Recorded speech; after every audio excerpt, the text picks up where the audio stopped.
From the trails to the road to the track, if it's running, you'll find it right here on Trail Tales ARP. Run wild. Hello, everybody out there in podcast land. Welcome to another edition of Trail Tales ARP.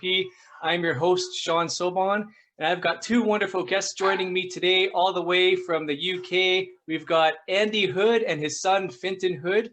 And Andy is the creator of a wonderful group on Instagram that I'm a part of called Miles of Motivation, walking, running, hiking, and cycling.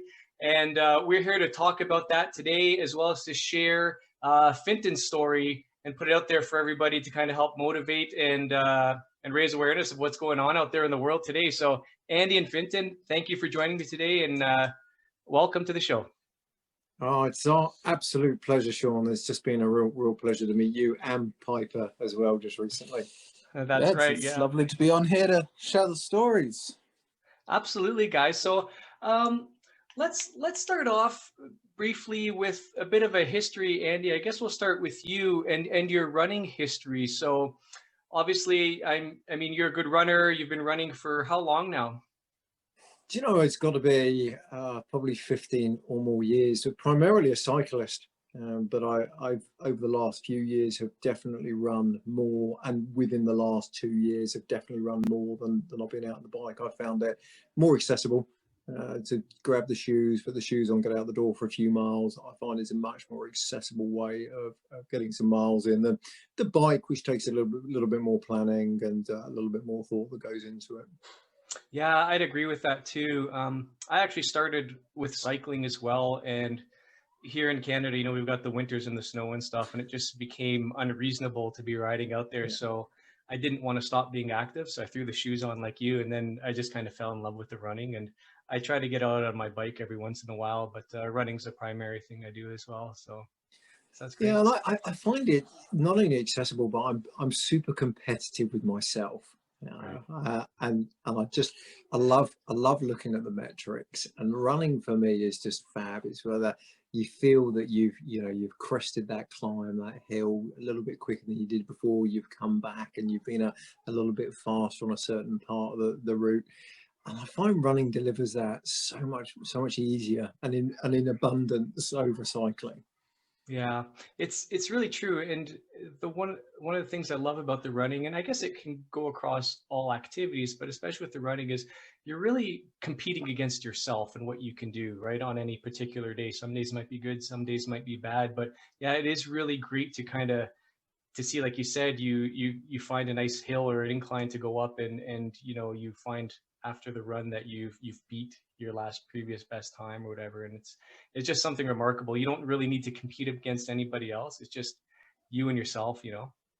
I completely agree. I mean, I'm an addict with Strava. You know, you come back and you look at the Strava and you think, hey, wow, you know, I've got a PB on that climb. It was, 48 seconds as opposed to 51 that I did last time. And it's a great little internal motivator, and I love looking at the data, and I love pushing myself through. But running didn't come easily in the early days. I found, like a lot of people did, I really struggled in the shoes and in the first runs and in the first few months. And in fact, I gave up because I struggled so much.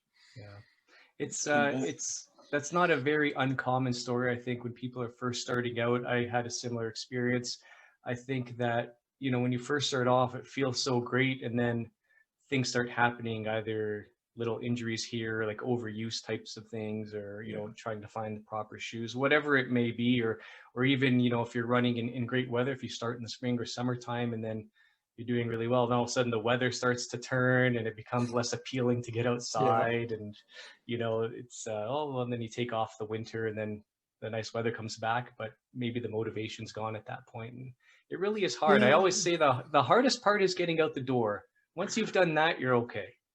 Yeah, I agree. Sometimes it's the mind says yes, or the body says no, or vice versa, and you're just not quite on it that day for one reason or the other. But I was the injury prone to begin with. I was only up to a couple of miles, and I found I was having troubles with my knees. I was having trouble with my ITBAS, and and it was really difficult, and I thought, this is just not for me. Cycling's low impact, so I just kept up the cycling miles, but I persevered. I came back to it, and I enjoy it more today than I probably do my cycling.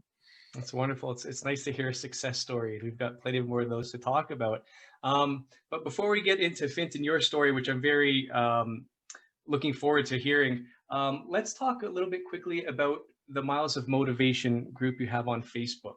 How long have you had that group going, and what kind of sparked you to start that group? You know, such a great question, Sean, and it was a complete accident.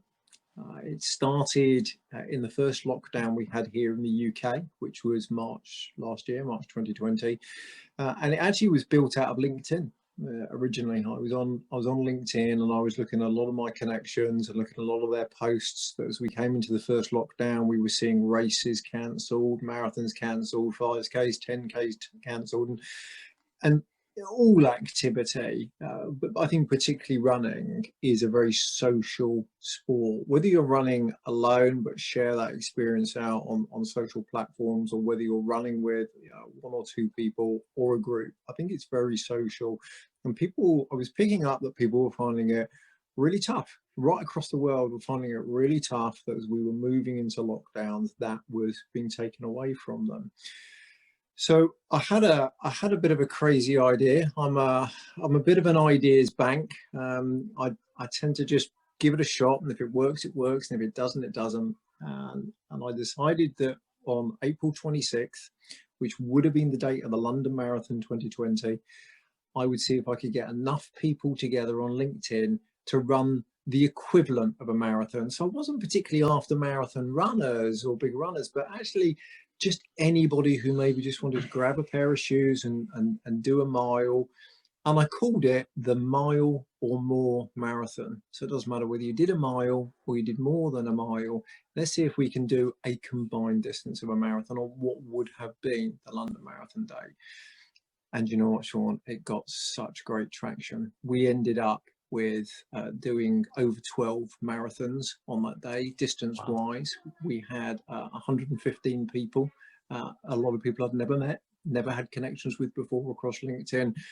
And as a byproduct, we raised £1,000 for two great charities. We split that between two that mean a lot to us, which you'll find out when you talk to Fintan in a moment. One of them was NHS Together, the National Health Service, and that's a fund for everybody who works within the healthcare to, for treats, for the extras. It's not to go towards the NHS, it's not to fund the NHS, but it's to fund social activities and social events and great things for everybody who works within the healthcare service. And the other 50% we put towards young minds, because mental health with our young people is a real issue. We've been through this ourselves, as and go through it with ourselves as a family. Those young people that suffer from conditions, medical conditions, can find it both physically and mentally very, very tough. So it was, Miles of Motivation was born out of there. I met a great guy out in the States, out in New Jersey, called Ken Baldo, through LinkedIn. Ken is a 39-time marathon finisher, and we just hit it off, and we just had a crazy idea of, let's do something else. Let's get two teams together and see if we could pitch a Team US against a Team UK and just have some fun, when fun was in such short supply at that time. Yeah, and go ahead. And we did, and we just, the momentum just kept building. And as you've seen, we built this out on LinkedIn to start with. We transitioned into Facebook. We transitioned to the profile out on Instagram as well. And we've got a worldwide community now. We're on every continent. It's growing, and it's, as you said at the beginning, our tag is every mile counts. It doesn't matter whether you do 1 mile or 10 miles or 20 miles or 50 miles or 100 miles on your bike. The distance doesn't matter. It's about a community that recognize and support each other on their own individual journeys, and whether you walk, you run, you hike, or you bike. And do you know what, Sean? I am humbled by what I see in the community. Yeah, you've certainly built a great community online, and you know, even from my own personal experiences there, everybody is so uplifting and positive and cheering each other on. Whether it's somebody who's just starting out or getting back into running after 15 years of being away, or cycling, or what have you, it's just such a great environment to be in. And like you said, considering all the struggles that everybody is going through right now with lockdowns and missing out on that face-to-face social aspect, it's great to have a place, at least online, that we can go and kind of help lift each other up and meet new people all over the world on every continent, like you said. Great I stuff. agree. We've got some great stories that have come out of it. There's a guy out in Connecticut called Steve Pronasham. Steve, I had connected with on LinkedIn before the Mile and More Marathon, but he joined us for Mile and More Marathon and transitioned into Miles of Motivation. Steve had not been on his bike. It had been in his garage for more than a decade and had not sat on it. He had not run really in a long period of time. He's working towards his first triathlon now. Wow. It really sparked something in him. And we saw videos that he would be out on the trails in the middle of the night filming funny videos. And he was sharing his experiences. He's now open water swimming for the try. And Steve, I think for me, really is a real great example of what's coming out of Miles of Motivation, from someone that was inspired just to give it a shot and do something, and has refound a love for sports that life gets in the way of sometimes. Yeah, absolutely. Life does get in the way sometimes of having fun. But Yeah, it sure does. It's so important to make the time for that, right? So yeah. So I mean, you stumbled across Miles of Motivation. How did you stumble across us, and how did you found it in the last few weeks and months? Yeah, you know what? That's a great question, and it just, Miles of Motivation was a group that came up on my suggested feed, and I saw it and I clicked on it, and it was pretty evident that this was a great group, and you know, a lot of like-minded individuals there. So I thought I'd join it, and it's one of the few groups I have that are pinned. So it's one of my go-to groups that I check in on as much as I can, you know, probably daily.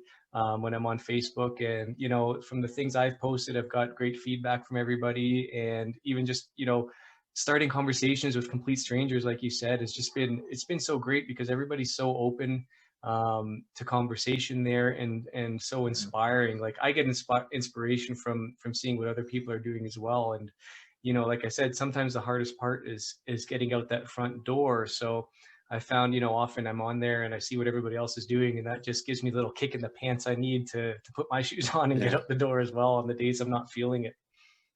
And we see that daily. You know, we've got that there's a great core that they're posting every day, and then we've got the guys that dip in and out and, you know, and contribute to the posts. And it's wonderful to see that support. You're right. Every single post, every single picture, every single mile is inspiring, not only to yourself having done it or doing it, but is inspiring to so many other people that you are touching with that mile, with that photograph that you've taken when you're out and about. There was a post this morning which has picked up great traction from a guy in Pennsylvania, Luke, and he's decided to quit his 20-year habit of smoking. Mm-hmm. He's a great cyclist. He restores vintage bikes. Some of his bikes are just beautiful. But today he posted, "Today's the day. I've made the decision to give up." And we've seen the support for him, you know, through the community and rally around him. And I can only imagine today that he's probably taking something away from that. And that's reaffirming the decision that he's made for himself and for his young family. Yeah, it was great to see Luke post that there. And as an ex-smoker myself, back in a former life, you know, I can definitely appreciate the challenge that he's taken on for himself, and understand that, he wants to do it for his family, to be around as long as he can, and it's never too late to quit. And he's got that great support there. So hopefully, when he's needing it, when he's having a hard time, because sure enough, those things will happen. We have to be realistic about it, but he has a group to come help lift him up and get him through those times as well.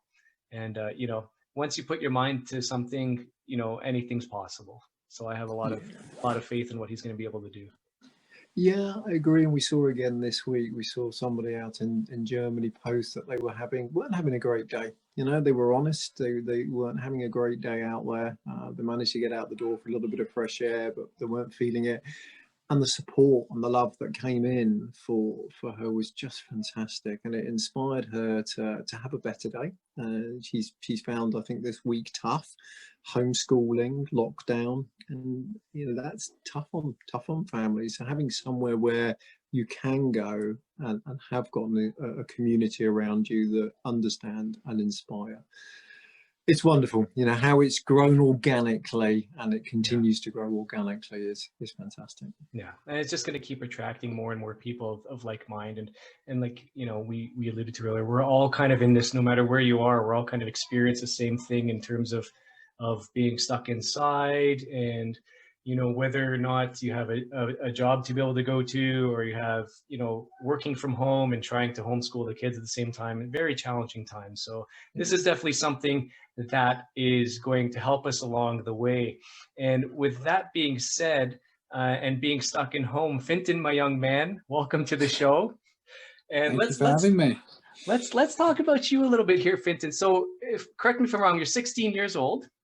I am, yes. Okay, so yeah, you're very similar in age to my daughter. She just turned 17 back before Christmas, and it's been hard for her. I can see kind of having to be away from friends, but she's been able to go to school up until recently, where they've kind of slowed things down again after Christmas break. But before we went on the air, if you will, you had mentioned to me that you've been inside and isolating yourself for over a year now, or about 11 months now. 11 months, be a year in February. In February, right? So let's talk a little bit about your history as to why you've been in isolation for so long, and how that's kind of affected you, and where you're at today. So my condition is essentially my immune system doesn't quite work properly. All right, so it doesn't produce the white blood cells needed to fight off infections. And that, of course, has led to a lot of complications throughout my life. When I was a child, I had infections daily, rashes, and of course, slowly as tests were done and the condition was figured out, I at least know what's going on, but I'm constantly having to take time off school when I am able to go in, because of course I'm unwell, and I have to take regular rests during it. We made the decision to, I don't know what you have over in Canada, but in the UK, at the end of what we call year 11, so when you're 15, 16, you have exams, and a bunch of them are called GCSEs. We made the decision to split them over a few extra years, so that I'd have a lot more free time to rest, so I wouldn't be as unwell. Because obviously, when you're unwell, your body's trying to fight it off, and you get tired, and it's what led to me not being as fit as I really could be. I was more encouraged to stay inside and not do much because I didn't want to exert myself. But I've come out of that a bit now. Moving on, during the lockdown, I realized that I was putting on those pounds. I was doing far less. Mentally, it was awful, because at least I normally would have somewhere to go to, but it was just me and my room and my phone. It was not the best of time or the best of place. And that's when Dad popped in with his group. It was midway through what the summer holidays were, and he just went, "Fintan, you need to get outside." and that really sparked something. All right, I put on my shoes, and yeah, got ready to get outside. Wonderful. So, do you recall your first venture outdoors? What was that like for you? We were already talking about that earlier, weren't we? The adventure outdoors. Yeah, so it was hot, so I had my shorts and my t-shirt on, and I was pretty unwilling. I'm not gonna lie. I wasn't quite willing to do it. So I got out, and it was a slow run, more of a jog than a run. And where I run, we got about 2 miles up to a group of houses and a church. So we kind of call that the regular run, quick 2-miler. It wasn't quick for me. And I got maybe less than halfway, maybe 3/4 of a mile, and I just died. I got outside. Did it feel good? Maybe, but my legs hurt, everything. I was panting away. I realized how unfit I was, because Dad was just casually strolling, it felt like, for me, away. And yeah, I don't know. It was tough, but you tough. got out and you did it. I did do it. All right, and I am happy that I did do it. That's good. And like your dad says, you know, every mile counts, whether you're walking or running or struggling. You know, they say if you have to walk, walk. If you have to crawl, crawl. Just don't stop, right? Yeah. Yeah. That was the motivation that Dad did put on me. Well, that's the tag that we put on. I mean, Fintan's wearing one of our tops. I think it's mirrored. You know, I got it for him, and just every mile counts. And it really was for Fintan, was just to say, it doesn't matter what you do. It doesn't matter if you walk this. It doesn't matter whether you jog this. And that's what we did, didn't we? We did a bit of running and a bit of walking and a bit of stopping. Quite a bit of stopping, I remember. We did quite a bit of stopping. You know what, though? I'm just so happy. My dad, he was a great motivator throughout the way. All right. There were times when I would have stopped, right? When I would have just gone, no, this is it, right? I'm stopping here. I'm taking my rest, and I'm going to walk the rest of the way home. And maybe on the first time, Dad accepted that as an excuse. But as time got on, the reasons for stopping got less and less. And Dad kept pushing me, right? He was like, wait, you're getting to this. You're getting past that little point. Come on. We sort of had trees as markers, didn't we? Yes. Let's get to the next tree. And I can only be happy for it, because it did push me to get into those extra miles. Yeah, and that's a good strategy to have. Just pick something up ahead of you, and just got to make it that far, and then once you get there, you either see if you need the break, or you pick the next target up ahead and you chase that one down as well. So that was your first run, and it was, you know, difficult for you. And we all have to start where we're at, regardless of what our conditioning is in that moment. That's where we are, and that's, you know, you can't change that. So how has the running or the jogging progressed for you since then? So it's progressed quite far. My next couple runs were to the same place, but I was feeling a lot better. And then we made the decision that I would keep stopping, but I would eventually get to the end point, which is a mile away, the church, or what, a bit outside the church. And I remember very clearly, this was the one day when I made it there without stopping. I'd always stopped, but I made it this one time without stopping. And there's a large tree there, and I just flopped by the tree, tired, breathing so heavily. I felt like I was dying against the tree. I'm not gonna lie. I did think we were going to have to wheelbarrow you home. I remember just a flash of pure jealousy while I was sitting there sweating my back off against the tree, barely able to move, and Dad was there jogging on the spot, trying to keep pace. That was maybe the 5th run that I did. I was so proud of that moment. That is one of my most proudest moments, even though it wasn't mega far, even though it literally was just a mile. I wouldn't say super unfit, but I was never fit throughout my life, ever. I think if you're honest, Vincent, you know, your condition you've got, which is, you know, massively affects the immune system, has meant that you've had to spend significant periods of time in hospital. In fact, for quite a long period of time, over several years, you would have to be in hospital every 3 weeks, for a whole day every 3 weeks, taking intravenous antibodies into your body. And actually, whilst that was meant to do you some good, actually you were even iller after the treatment for a day or two. So the fact that you could put on a pair of shoes and make it a mile was just the most phenomenal achievement. It was. And as I said, I've never been motivated to get outside just because of my condition. I'd never been able really to get to those levels, but it was decided, and I knew I could do it, and I did do it. And I say it's one of the proudest moments of my life, sitting sweating on the back of that tree, remembering that I got 1 mile away from my house without stopping. You know what, Fintan? It's amazing. You know, a lot of people might say, well, a mile is, you know, it's not very far, but if you look at the entire picture and everything you've been through in your life up until that moment, that mile may as well have been 100 miles, because, you know, Yeah. there were not only the physical challenges you had with having been stuck inside the house for so many months, kind of getting even more deconditioned, if you will, but getting out there and having your dad there to motivate you. And I can see in his eyes the pride that he has and how proud you've made your dad. You know, that just gives me chills to see that as a father myself, and I can completely appreciate that.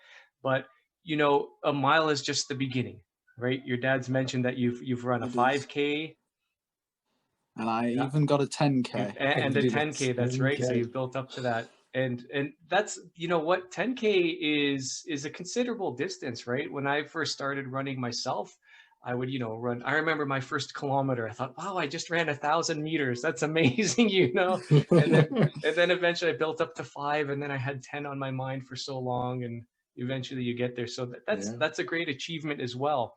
How is it for you to get to that 10K?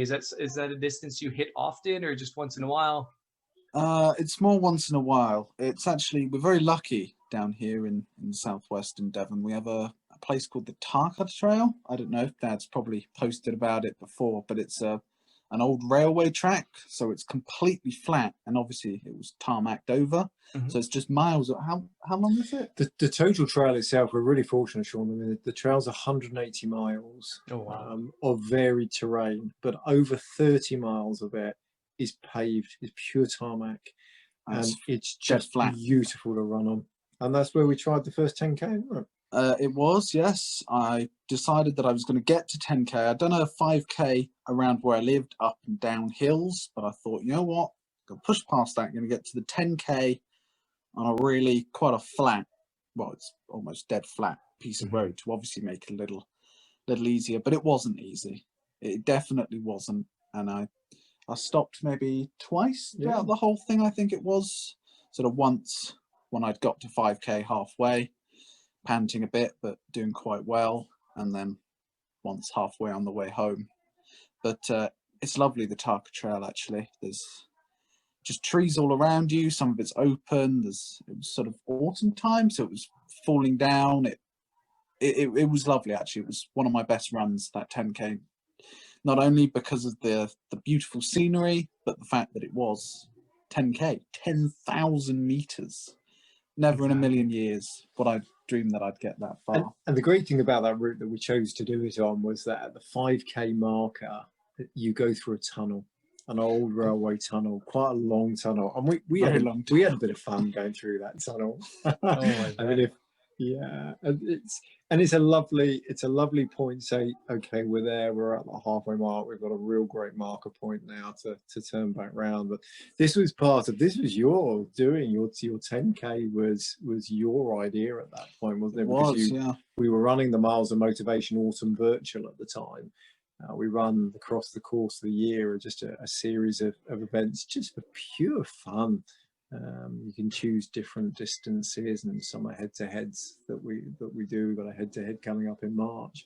But you said, let me try 10K. I did, yeah. It was part of there's a little sort of a challenge on them, and it says sort of 5K, 10K, and sort of goes up a bit. And I went, I'm doing that 10K. I'm going to get there. I'm going to get it done. It's going to happen. And I did. You did. And that's what I just saw it and thought, I'm going to have to do it. You know, everyone else is breaking their goals. I've just been sitting doing a couple miles every other day, which is pretty good for me. But I wanted to even more than that. I wanted to improve even more. Yeah. And it's not something I do often because it is very, very tiring. And I took sort of, was it 2 to 3 days off running after that? You did. It was tough on you. A well-deserved break, I did for it. sure. It was. Yeah. I think we may have eaten some chocolate as well. Yeah. Well, that's one of those things, Andy. I think you were doing that over the Christmas holidays. I believe you were posting up, you know, what kind of food you were going to eat and how many miles you needed to run to be able to eat that food. And you know, that was just a bit of fun. We were given a great big box of chocolate, Ferrero Rocher chocolates, which are just divine. And there were 42 in the box, and I worked out that you worked out. You got me to work. I got Fintan to work it out. It was about 100 calories we decided per chocolate. So I thought, hey, do you know what? I'm going to earn these. I'm going to earn these by running them. And we just had real fun with it. There aren't any left now, though, are there? Well, they're not. You ate the last few, did you? That's wonderful. That's wonderful. Quite a big chocolate muncher. Chocolate is my weakness. If you know, I can't eat just one. Sometimes if there's chocolate around, I can't say I'll have a small piece. It's all gone once I get into it. We're with you, Sean. I'm definitely with you. Yeah. So Fintan, that's, you know, one of the things that I really love about running, I think almost every runner has in common, is this desire to kind of push ourselves to our limits. There's that curiosity there, that determination where you say, okay, I want to see what I can do here, right? I really have a feeling that 10K for you was that challenge to kind of see, where's my limit? I want to get there, you know, and you did it. And I wanted to ask you, because up until that point, you've been running, you know, 5Ks here and there. When you hit the 5K mark on your 10-kilometer run, did you find that there was a bit of a mental barrier for you because you're kind of surpassing now your previously known limit? You're kind of going into uncharted waters here. What was that like for you at that point? Do you remember?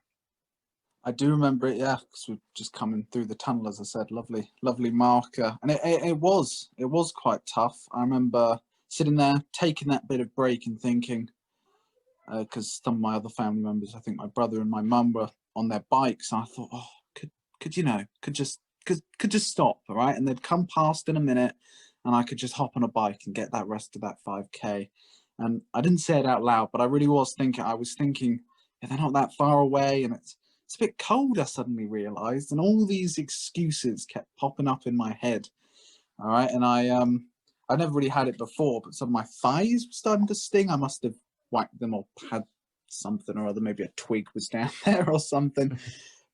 And I remember that, but it was Dad again. He's such a brilliant motivator. I remember looking at him and he was just like, yeah, we'll get it right there. And he just, did you know that I would be thinking that? Because you clearly were. He just kept motivating, kept saying positive things and kept talking about, because he just kind of, I believe he filmed something, wasn't it, going through the tunnel. So obviously he was very hyped on that and talking about how much of a brilliant thing it would be to show everyone. And it just pushed me past. And Dad even had to make sure that I stopped halfway through back on that 5K. I got into the mindset of, it's just 5K, I've done it before. I didn't think about the fact that I'd already come 5K. I was thinking, I'm going back on a 5K. And that's when I pushed through. That's when I really did manage to. I think the only indication I got from you that your mind was probably at that point was when you said there's a slight incline, because you go through the tunnel, there's a slight incline on the trail. It's very, very shallow because it's an old railroad, but it's still an incline. And you'd mentioned that. And that's why I set a couple of markers, and I said, let's get to this point. There's a wonderful point about halfway along, so it would be about the 7.5 kilometer marker, where there's the trail widens slightly, and I think there's a farm nearby, and they put a dog bowl out there with water, so dogs walking on the trail can have a rest break. And I'm not quite sure what the story is behind it. We must find that out. But there are trees, and all the trees have got knitted coloured scarves tied to them. And there must be a story behind that. We must find out what that is sometime. It must be something quite special. But I said, let's use that as our next sort of waypoint, our next marker point. It's quite an obvious thing when you run passing trees with for sure multicolored scarves on there. But you just did incredibly well. You just, we kept the pace right, and we were chatting so much of the way, or I was probably chatting so much of the way. But it was great. It was an incredible feeling. And it was almost like those running past us the other way. It's almost like other runners passing us in the opposite direction recognize what was going on here, because you you got so many smiles and so many acknowledgements from other runners, and come on, keep going, and well done yous. It was almost as if they knew the story. And I think that's something magical about runners. I think there is definitely that connection. Oh, absolutely. I oftentimes, if I'm driving my car and I see somebody running, you know, you honk the horn or give them a wave. And I think I'm especially motivated to do that when you see, when it looks like they're struggling a little bit and they're having a hard time, because one little thing can lift somebody up and get them through it. And you see, Fintan, how those negative voices were starting to kind of speak up in your mind, giving you the excuses to quit. Oh, this hurts, or it's getting cold. There's an incline here, I should stop. And then you see how your dad lifted you up, and then all the other people around you that didn't even know you. And it's one of those things when you can recognize that voice, and we all have that voice inside our heads that tells us why we can't do something. You know, you train your brain to overcome that voice and say, I can do it, and you quiet it down. And sometimes that voice is loud, but you know, it takes people to kind of, absolutely, you try to move past it. And when you can't do it on your own, you go to the people that you know who are in your corner rooting for you and cheering you on, and they'll help you get over that as well. So we all deal with that voice, my friend. We all do.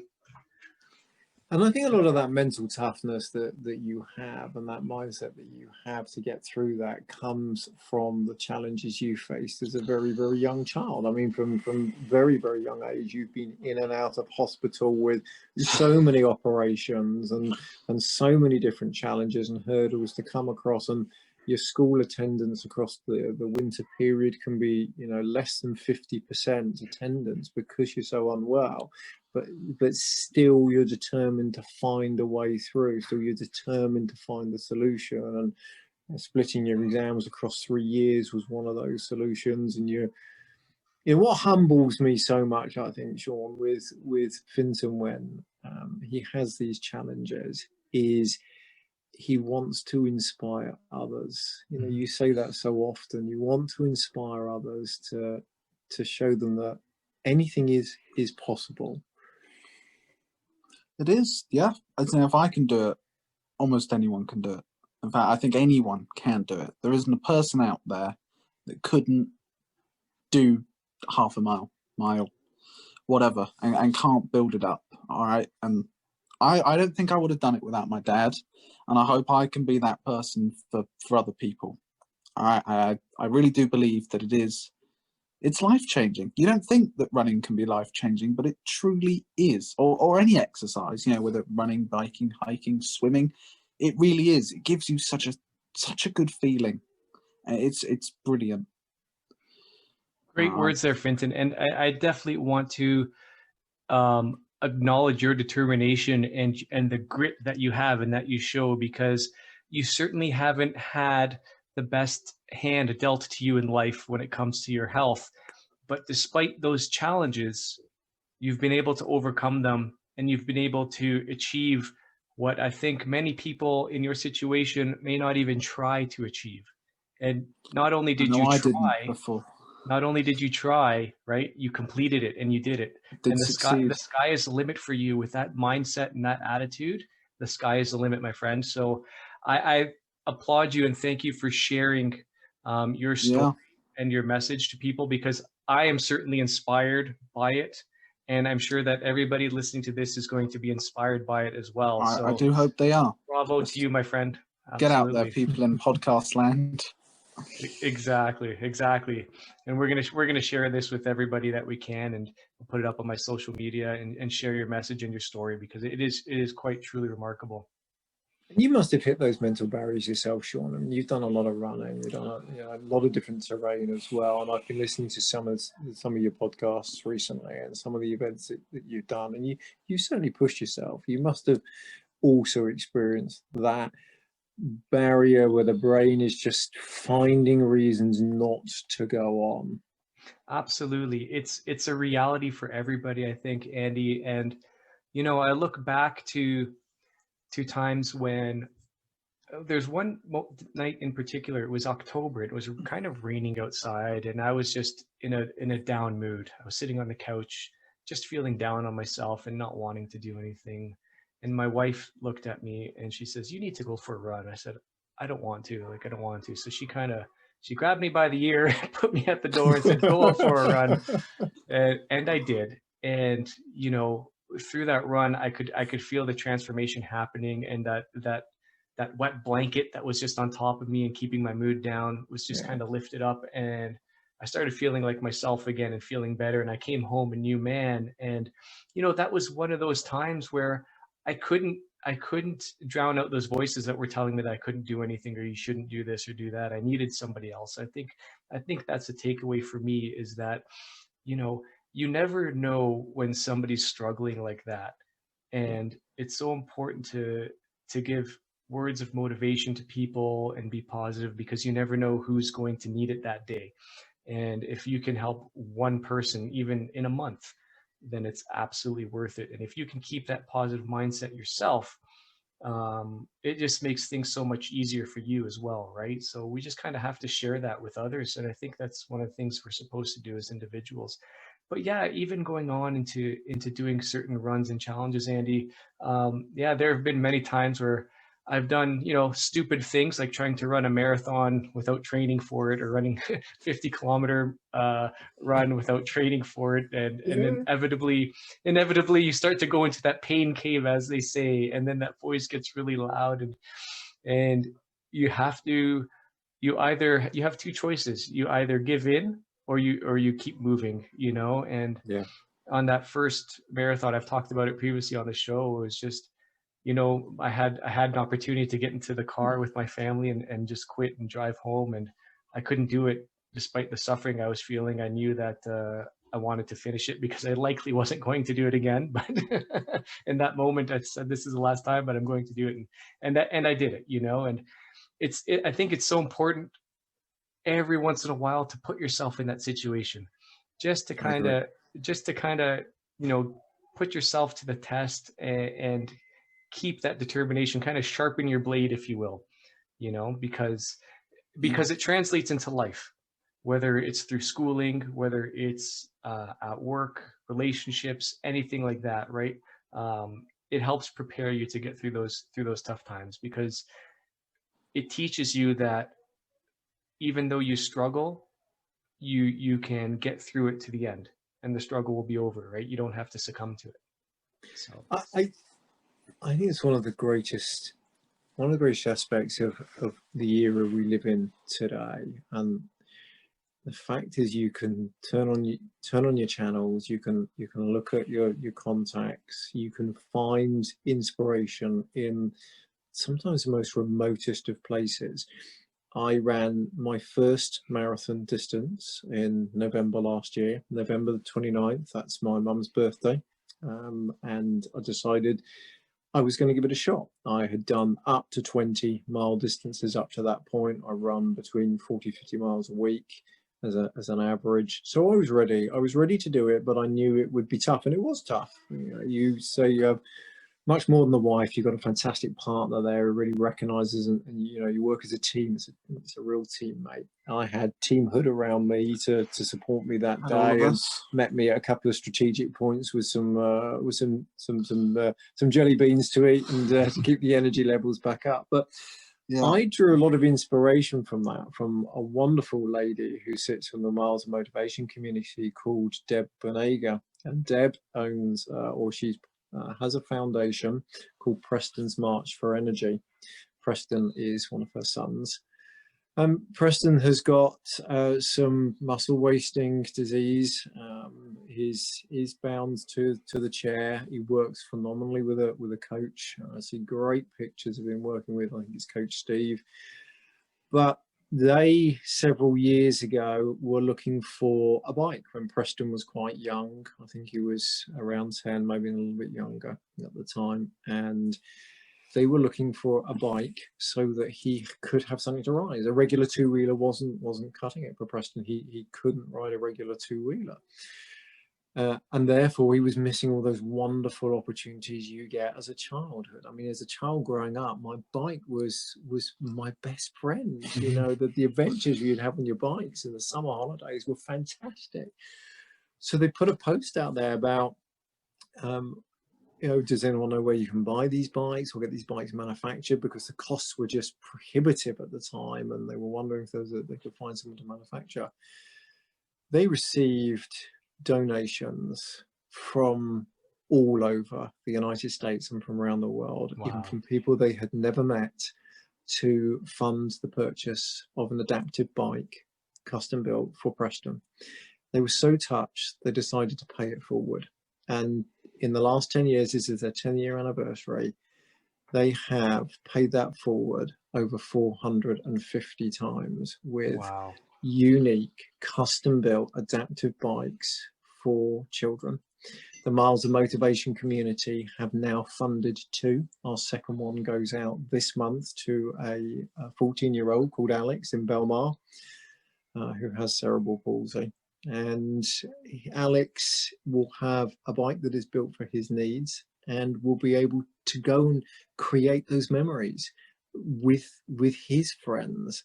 And we funded one earlier in the back end of 2020. I think it was October, for a 6-year-old called Macon, and she had a fantastic hot pink custom built bike, didn't she, which was great. And we raised, the whole community came around and we raised enough money to fund that bike for her. But for me, I find so much inspiration from what Debs and Scott Bell and all the others at Preston's March for Energy do, that actually that was my inspiration to say, do you know what? These guys go through a tough time every single day. I'm going to put myself through a tough time today to run 26 miles I've never run before. And on every step, on every part of that mile, that's all I thought about. Certainly helps carry you through. We had a great day that day, didn't we? It was nice. I have on one of my runs I did a few weeks ago. I now quite regularly run by myself the 2 miles up to the church and back, as I do. I normally do it every other day, so I'm rested, and it really helps, and I enjoy it now. Occasionally I might do more, but mainly the 2 miles. And I was just coming back home. I was just a couple meters on my way back home, and I had something that I hadn't done in a while. Now, due to my condition, I get extremely tired, and it got to the point where I would actually faint quite regularly, which of course caused tons of issues. School, like physically hurting myself, hurting other students, even being out in public at that point was a genuine stress, because walking alone in town and then fainting on the floor is not exactly wise. And I pushed past it in recent years. We worked on hundreds of methods, pacing myself and building myself, but this happened on my run on my way home. My earphone fell out of my ear, which never a good thing, into a bit of mud. So I bent down and picked it up, and in that moment I just flopped on the floor. And it was scary. We do live on country roads, so it's not like cars are rushing past, but I didn't think about that. I was in mud, water, twigs poking into me. It was a really scary experience. I tried to fumble around for my phone to call for help, and I think that would have really put me off running. Eventually, my dad was out, so I couldn't call him, and I was really panicking. And I did get home. I did get back safe. Obviously, I rested, and I think that would have put me off running if it weren't for the support. It's so scary. But I was back within a week or so. I was doing very, very few. I was back to my sort of 3/4 of a mile. I even did a couple of walks to see if I was up and ready until then. But I brought myself back, and that is in no small part thanks to Miles of Motivation and Dad and the rest of my family, just helping me pull through, understanding that maybe I couldn't go right back to doing the miles that I was doing, but I could place myself back up, provided I paced, provided I worked, and I did. And now I'm right back to it. Yeah. In fact, yesterday Beautiful. I went for a lovely run, one of my best runs I've ever been for. It was lovely, good weather, comforting. That was a great day yesterday, wasn't it? It was. It was almost like spring was around the corner. Yeah. We don't get that a lot here in the UK. It's mainly just, especially in these winter months, just rain. All right, it's one thing. It's rain and mud. We don't get that beautiful snow that you and Pipe are running. Yeah, you know, it's one of the consolations with the cold temperatures. At least the snow is really pretty to be on, and you know, it has become my favorite season to run in the winter. It's just, things are so beautiful, and you can see all of the animal tracks when you're out in the trails and in the woods. You can see the deer tracks and little bunny tracks or whatever else is out there. And Piper loves it as well. She doesn't overheat or anything, and she can be out in the cold for hours upon hours and not even flinch. She doesn't get cold, that dog. So yeah, she's amazing. Oh, she is amazing. I've got such a strong bond with that dog, like I've never had before. And I've had dogs since I was a young boy growing up, and she's the first dog that I've run with on a regular basis. And the bond that we've obtained is something I never imagined could happen between a human and an animal, but it has.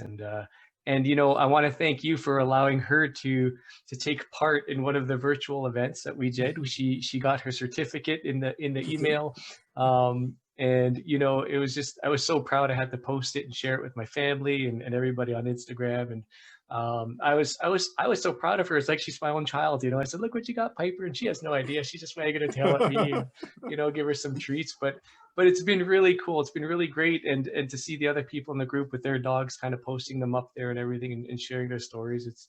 It's wonderful. So thank you for that, and allowing Piper to partake, because Miles of Motivation isn't just for people with 2 legs. It's for 4-legged runners as well. You know.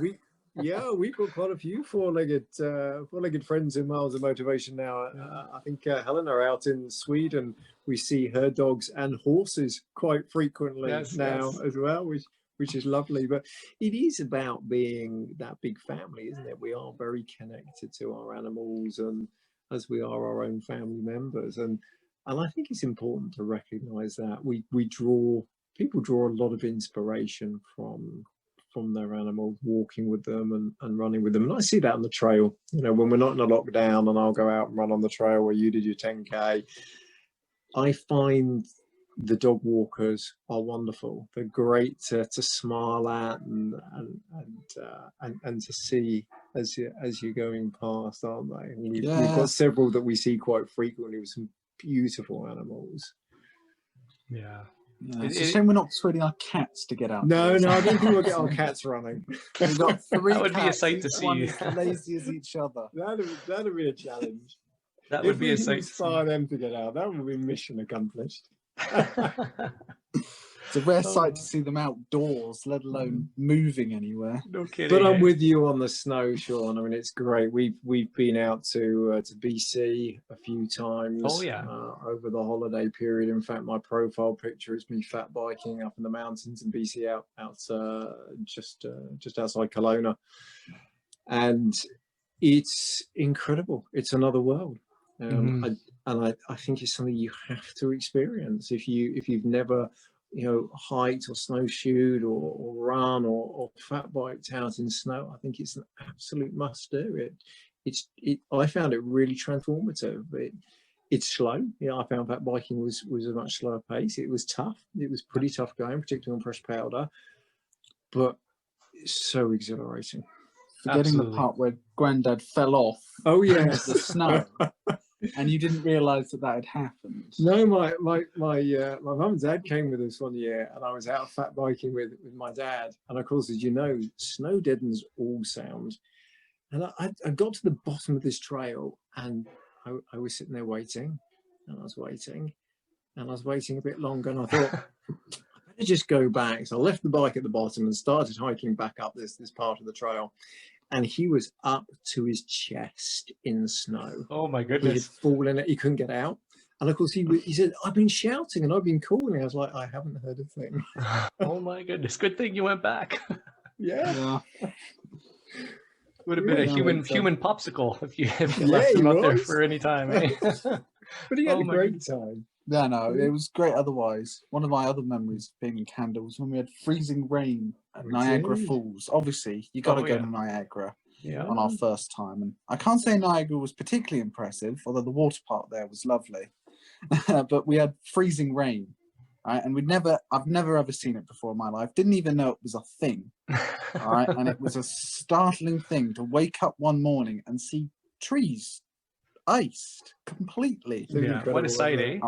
Yeah, it was great. I didn't know it was a thing. And I remember, what was I, 13, 12? Probably 12, 12, 13, and it stunned me. Lovely place. Lovely. Yeah, it's we had an ice storm where I live up in Dufferin County, maybe about 4 years ago now, and it knocked out power for 2 days. And yeah, I had come home from work, and it was about 1 a.m. in the morning, and I went into my backyard, and we've got a green space out back and lots of trees and cedars and things like that, and you could hear the branches snapping under the weight of the ice. And and I took my phone out and I recorded the sound. It was pitch black.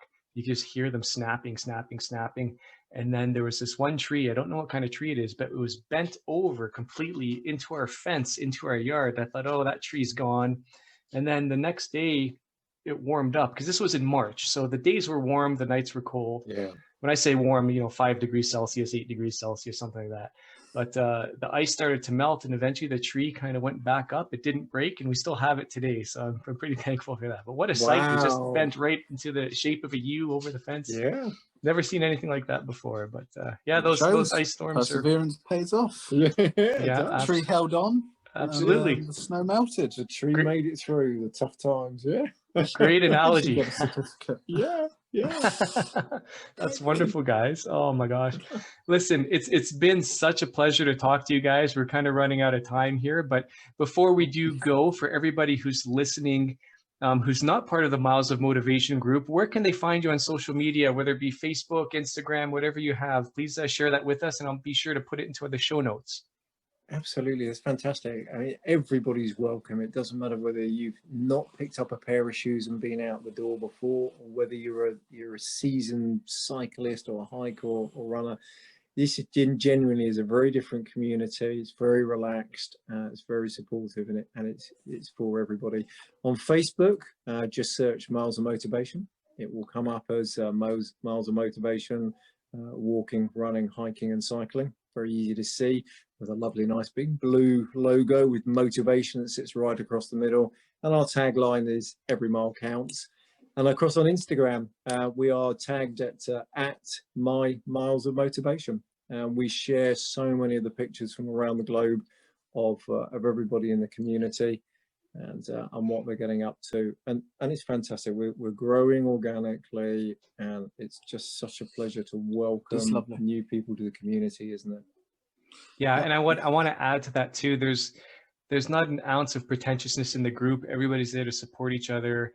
There's no sense of, oh, this person's better than me, or I don't belong here because I haven't run this distance, or I don't run at this speed. There's none of that in the group. It's just positivity and cheering everybody on no matter what they're doing. And it's really one of a kind out there. So it's great. I agree, and that's really important. And that was one of the foundations, one of the building blocks of it, was to be fully inclusive. I have a memory of cycling with a group when I lived in West Sussex, which is a couple of 100 miles away from where we live now. And I went out with a group, and it was probably the most uncomfortable ride I had, because if I wasn't, a centimetre off of the next person's handlebar, if I wasn't being really deadly serious about it, then actually I was made to not feel welcome and not part of that group. And I never wanted to feel like that again. And I think what's really important for us in Miles of Motivation is exactly that. It doesn't matter who you are. It doesn't matter what you do. It doesn't matter whether you haven't even grabbed those shoes yet. Everybody in the community is fully supportive of everything you do. And we've got some great new people that have joined recently. A lady who did couch to 5K, worked her way up to a slow 10K, and through illness, etc., found it very, very hard to keep that up. And she's now gone back to the beginning. She's now back to the beginning, doing couch to 5K and sharing that journey with us. Beautiful. Yeah, it's wonderful stuff. Guys, I'm going to leave you with my catchphrase here on the podcast. It's going to see on my mug here. Run wild, my friends. Love it. Love it. Andy and Fintan, it's been a pleasure. Thank you so much again for joining me. And we'll see you at Miles of Motivation for sure. And we'll have to get you back on the show again in the future. Look forward to it. Sean, thank you for your Lovely. time, and really look forward to catching up with you and Piper again soon. My pleasure.